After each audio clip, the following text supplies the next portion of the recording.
Hey, welcome to episode 14 of You Started It, season 3. My name is What? Have a seat, make yourself comfortable. I have a lot of things to cover on this episode, so let's get straight to it, okay? I quickly want to address a comment from last week's episode. Rayan Syed said, "Are you not working out properly? I see a loss in your muscles."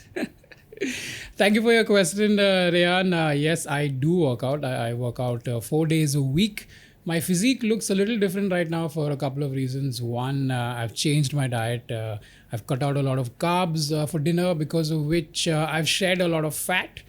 Number two, I don't have access to a full-fledged gym, so there's bound to be a loss in gains. Like the heaviest kettlebell I have is about 12 kilos, I can push way more otherwise, but I don't think it looks that bad. Okay, have a look. See, yeah, look, your boy still got it. Okay, I'm fit, I'm healthy, I'm still clocking about 45 minutes to an hour whenever I perform. So don't worry, Rayan, I am fine. Yeah, another look. You want to see it again? Yeah, there you go. Let me quickly give you some show updates.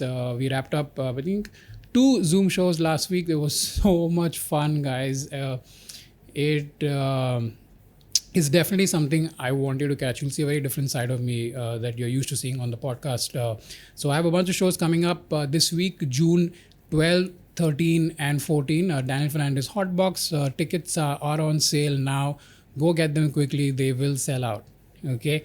Anyway, so did you have an uneventful week? I sort of feel like that's going to be a pleasant thing to say to people in this new world. Like, hey, was your week uneventful? It was. Oh, I'm so jealous of you, because there's been so much shit happening this year, dude. Every week feels like a new episode of a show called What the Fuck? Okay, last week it was Locust. This week it was a cyclone. Next week, I am so confident Thanos is going to show up through a portal in Thane. And it is going to be the weirdest conversation ever. Like, I am Thanos. What is this place? Thane.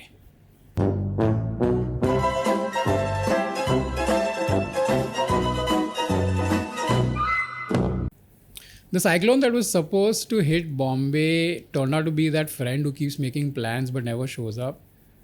Like, nothing happened, dude. There was a little breeze and some water, and then it was gone. To be honest, I think the reason why the cyclone skipped Bombay was because of the attitude of the people, okay? They were just so indifferent. They were like, what's that? A cyclone? आने दे. बेंचो 3 महीने से घर पे बैठा हो, ताली बजाया, दिया जलाया, गवर्नमेंट ने चूतिया बनाया, ये क्या उखाड़ेगा? And that kind of attitude would just hurt its feelings. Like, this is exactly why people from Delhi don't like people from Bombay. Anyway, moving on. In today's segment of Who Said Stupid Shit This Week, and there were a lot of contenders, but the winner is Priyanka Chopra. Okay, she posted something on Instagram in support of George Floyd, and with the quote, "Please, I can't breathe." And there was this whole post about how racism needs to end in the US and all over the world, and you can see it on her account. And I was like, dude, what? Okay, and let me be very clear up top and say that I have nothing against Priyanka. Okay, she's a friend of mine. Full respect to everything she's achieved. In fact, if it wasn't for Nick, who knows, But when she posted this on her Instagram, people were not happy, and maybe rightfully so, okay? Because this has been a problem point with celebrities in our country, where they almost never use their voice to champion a cause in India, I mean, to get a Bollywood star to talk about an issue in this country, you have to make a movie about the issue, then cast them in a lead role, and then send them on a marketing tour. That's the best they're willing to do. In Priyanka's case, this post means nothing, okay? I mean, I could list at least 10 atrocities that have been committed against minorities in India in the last year alone. And she has used her celebrity equity to talk about none of them, okay? Which is why, to me, this post about George Floyd just seems like a PR stunt to get acceptance into liberal America, And it's not just her, other Bollywood celebrities jumped onto this bandwagon as well. They posted the I can't breathe image on their social media. And thankfully, people call them out. Okay. Look, I get it. Racism is bad. Okay. What's happening in America right now is real bad. Okay. America is very clearly a very racist country, and they're dealing with the revolution right now. But to post a message of support, for America while you're ignoring the shit that's going on in your own country is completely tone deaf. Okay. It's like standing inside a house that's on fire and then looking at another house and going, hey, that house is on fire. I hope the people are going to be okay. Let me send them some love and support. And dude, your house is burning as well. Okay. Don't pretend it's not just because your life seems fireproof. Also, whenever somebody from Bollywood, says Black Lives Matter, it makes me blush. Okay. You fuckers have systematically brainwashed the entire country into believing that only fair skin is beautiful. So sit down. Like, there are arguments in favor of why celebrities in India tend to keep silent on important issues and how it's okay if they do. People say stuff like, oh, if they take a stand on social media, then they get trolled viciously. You know what's the best way to deal with that? Put your phone down. Don't read the notifications, man. Just jump into your infinity pool that you have in that mansion of yours. Sit by the edge with a margarita in one hand and flip everybody off with the other and smile.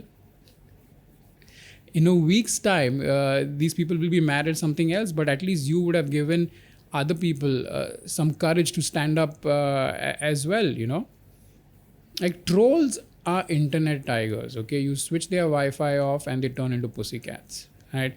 Priyanka lives in LA. Dude, that's the perfect location. Okay, you think Badal Girdhar from UP is going to take a flight all the way to America to tell her off? No. This government has killed his ambition so much that if he ever makes it to Delhi, it'll be worth a trip to Disneyland.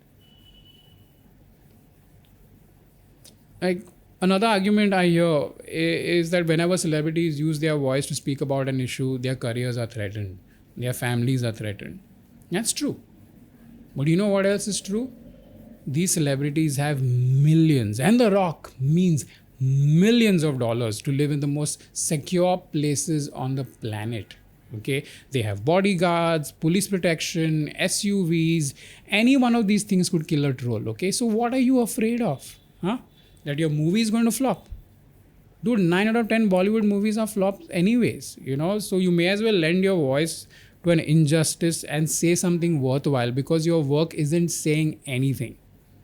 You can't say that people with enormous amounts of privilege, power and money are weak and vulnerable. Okay, that's a cop-out.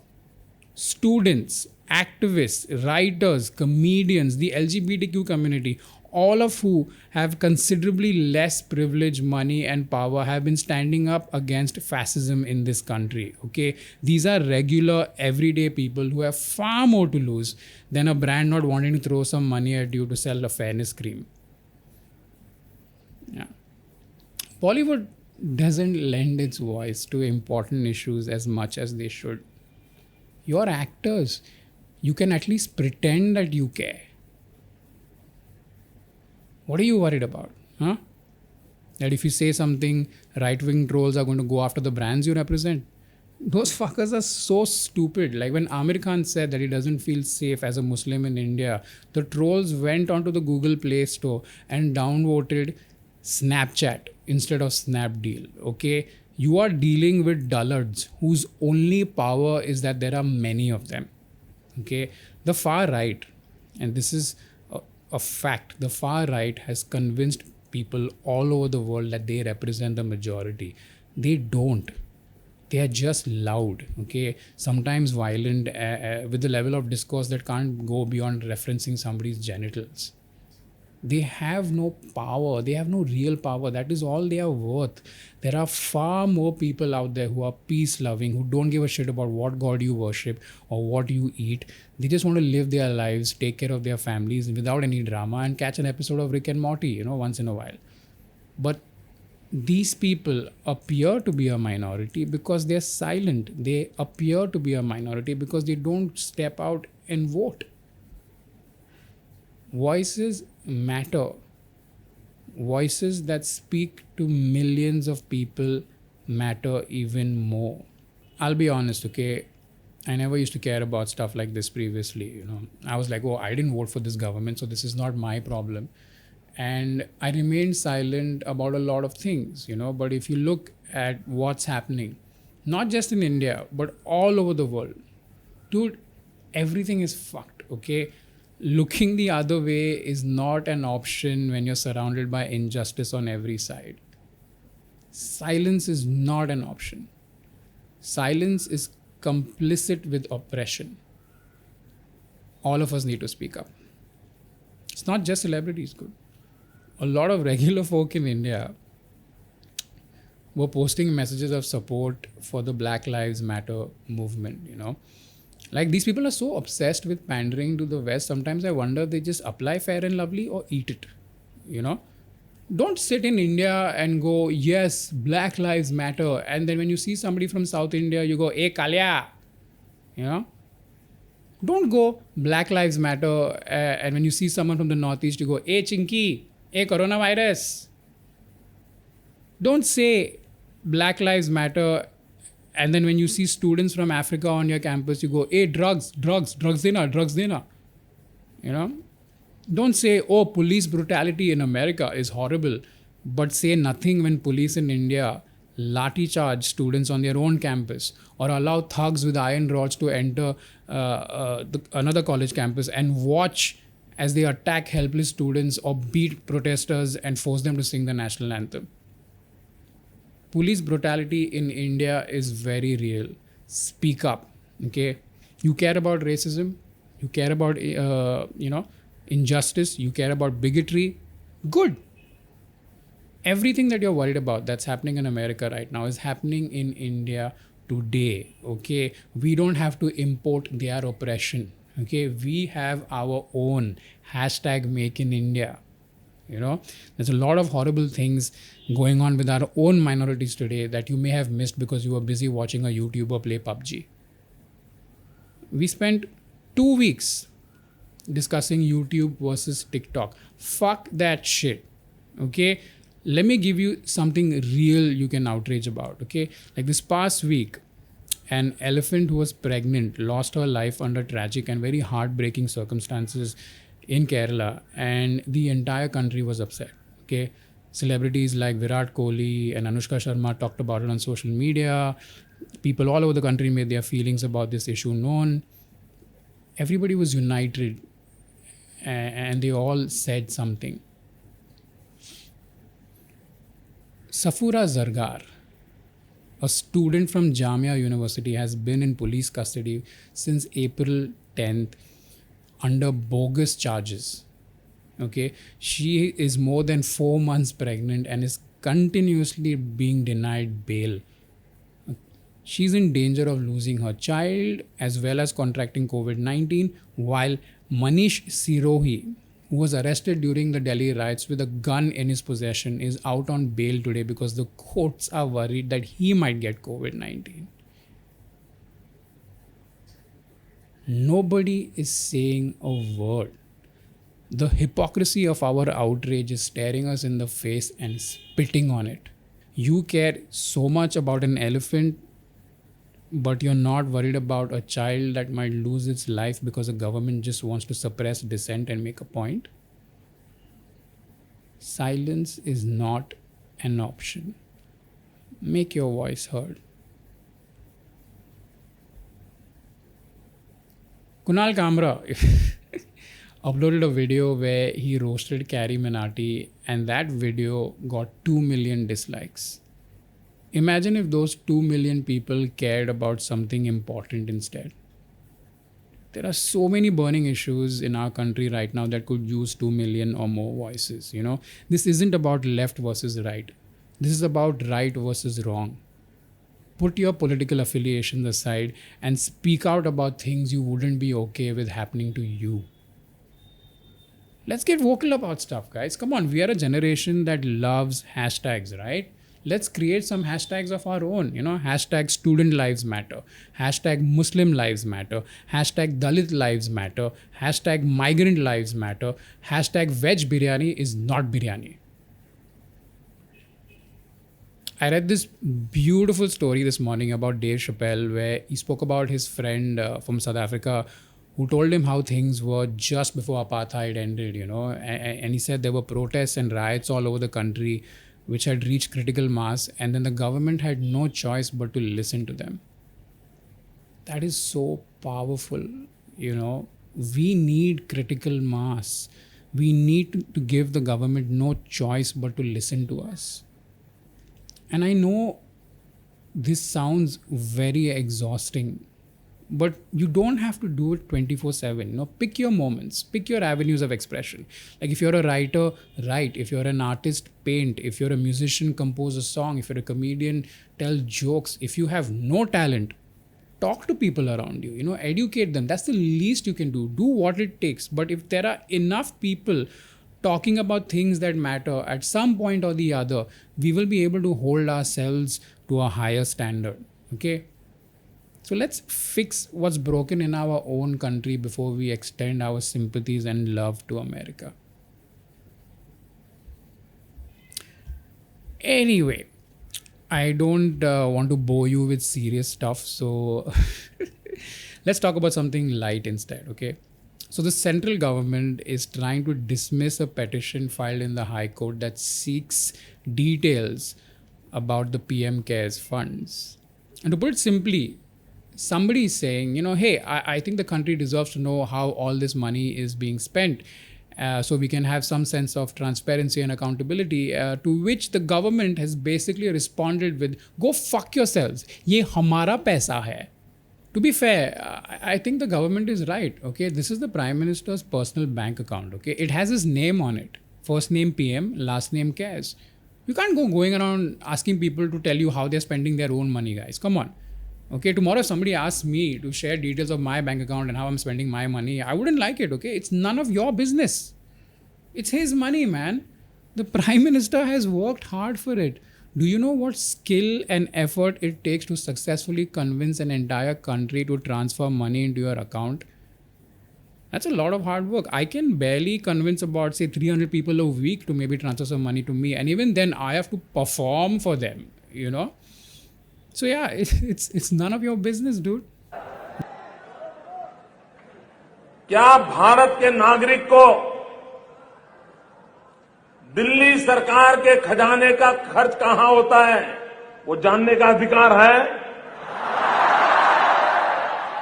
अगर देश के नागरिक को ये जानने का अधिकार है और अगर वो कोई पूछे कि भारत सरकार की तिजोरी के पैसे कहां खर्च किए गए, वो गुनाह है? क्या ये पूछना सही है? राइट टू इंफॉर्मेशन, हमने लोकतंत्र को मजबूत बनाया है, तो आपको जानकारी देनी चाहिए कि नहीं देनी चाहिए? कानून में कहा गया है कि 3 महीने में जानकारी देनी पड़ती है। भाइयों बहनों, जब जानकारी छिपाई जाती है तब सवाल उठता है कि नहीं उठता है कि दाल में कुछ काला है?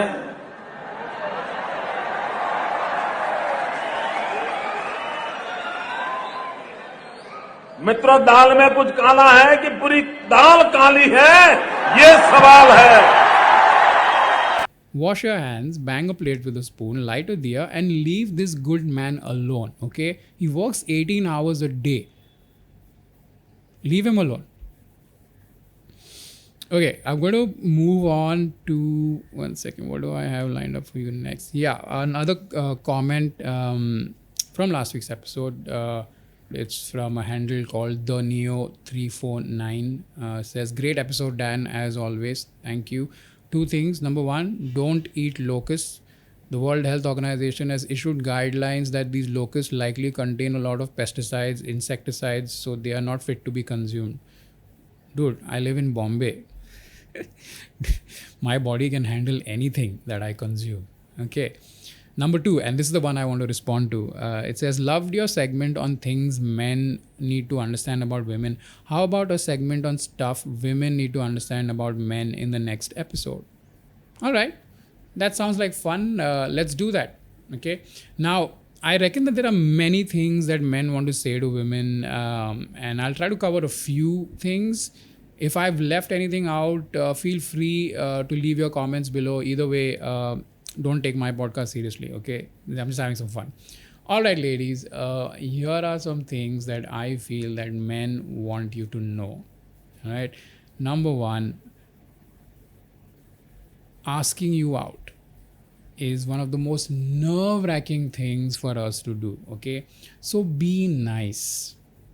Right. So let's say you're at a bar and if a guy walks up to you and politely says something like, hey, you look really pretty tonight, or may I buy you a drink, or I do not support fascist governments, know that he's really putting himself out there. Okay. It's not something that comes naturally to most men. So if you like the guy, say sure and see where the night takes you. But if you don't like the guy, let him down gently, like say something nice like, thank you, but I'm not looking to meet anyone tonight, or thank you, but I'm here with my friends, you have a good time.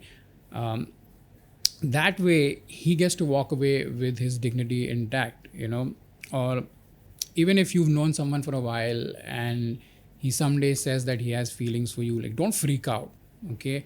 Especially if you don't feel the same way. Say something nice like, thank you, but I'm here with my friends, you have a good time. Bottom line is, it takes a lot of courage to confess our feelings to you. So yeah, be nice about it, okay?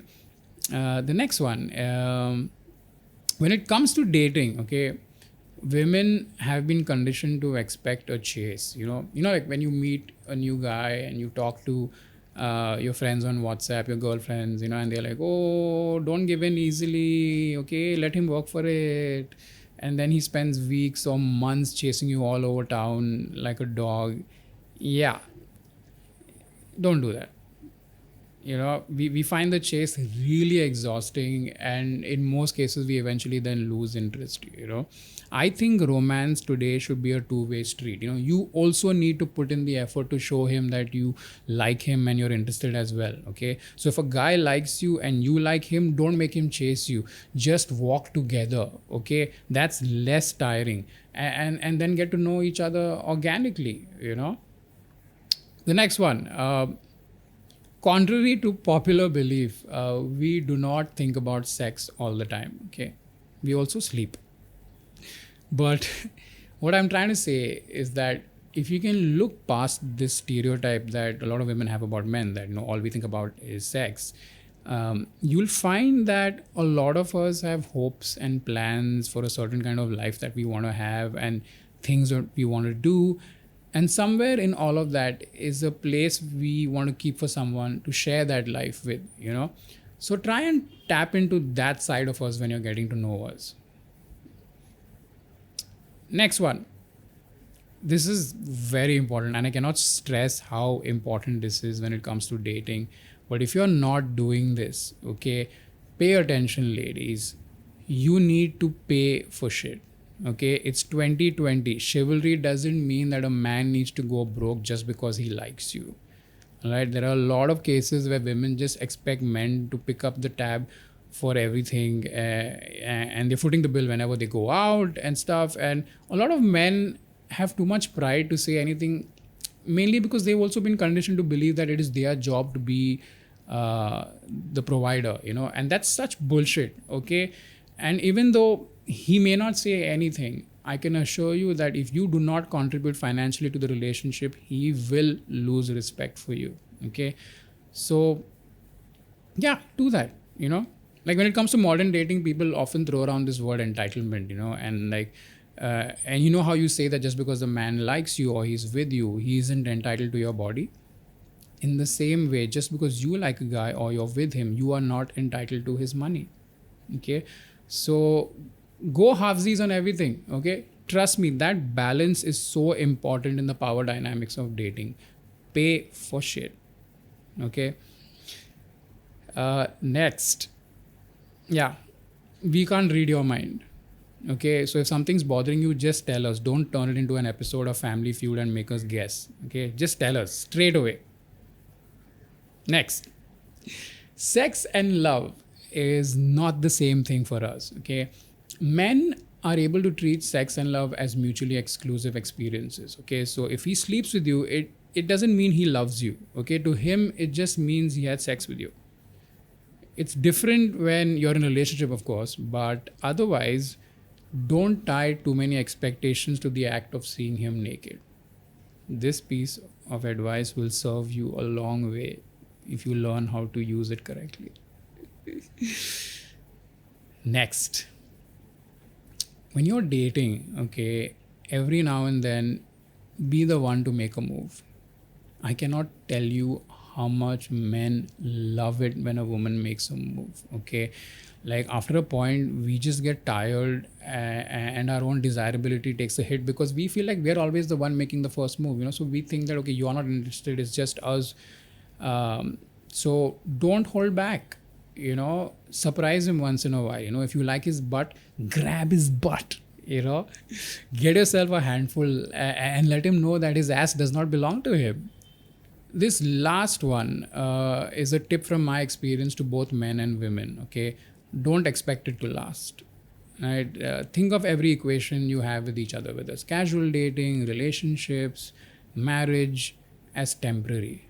Okay, this sense of it has to last forever ruins everything. Okay, and we often think that only the relationships that last months or years or decades are the ones that are worth it. That's not actually true at all. It's not about how much time you spend with somebody, it's about what you do when you're with them. You know, some of my most interesting experiences have been short ones, you know, and the longer ones that have really dragged out, and then eventually we just broke down completely and didn't want to be with each other, you know. So don't put a time frame to your dating life. You know, you can try all of the stuff I just said in this episode and you'll have varying results, but there's no guarantee on this product. You know, it will last for as long as it lasts, and when it's done, just move on, you know. Like, life is just a solo journey with the occasional companionship that you can tolerate. So yeah, on that positive note, I'm going to bring this episode to an end. Not before I give you my recommendations for the week. I didn't get a chance to watch too many things. But if there's one show that I think you should definitely catch, if you're not already doing it, it's Rick and Morty. Dude, oh my god, this I know I'm late on this bandwagon. It's been out for a while. I just started watching it recently, and I have never seen a show that is so meta, that has so many layers, that has been written so well. Like, I know a lot of you keep saying BoJack Horseman, and BoJack Horseman is good, but in my opinion, I think Rick and Morty is way ahead. You know, it's a show that's consistently blowing my mind. Like, every episode feels like an acid trip that makes sense to sober people. So yeah, so if you haven't watched it yet, check out Rick and Morty. It's on Netflix.